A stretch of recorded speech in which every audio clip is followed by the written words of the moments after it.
quick journey through the compound microscope, one of the most fundamental tools in science. But Nashvi, what is a microscope for? Let me explain it to you, Eros. Microscope allows us to explore a whole hidden world of cell and microorganisms. To understand how they work, let's break them down into three key categories: the structural, optical, and illuminating parts. Let's start with the framework holding everything together. Base, the bottom keeps the microscope stable on the table.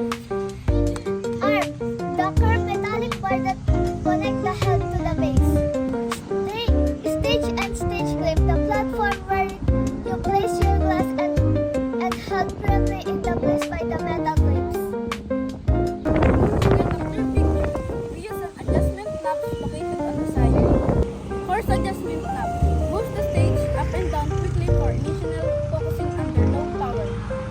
Fine adjustment knob sharpen the focus to bring out fine details, especially under high power. Next is the optical part, the lenses that actually magnifies the image.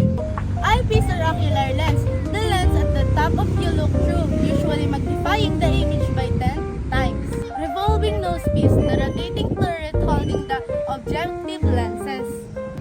Objective lenses, the magnifying lenses ranging from scanning 4 times and low power 10 times to high power 40 times. To get total magnification, simply multiply the eyepiece power by objective lens power. And finally, we have the illuminating parts that control light. Light source or mirror projects light upward through the specimen. Condenser gathers and focuses light from the illustrator into the slide. Iris diaphragm, a small lever under the stage that adjusts the amount of light reaching the specimen. And that's a wrap! Knowing these parts makes working in the laboratory easier and ensures we get the sharpest view of microscopic life.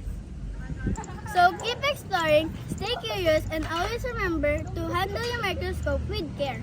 Thank you for watching!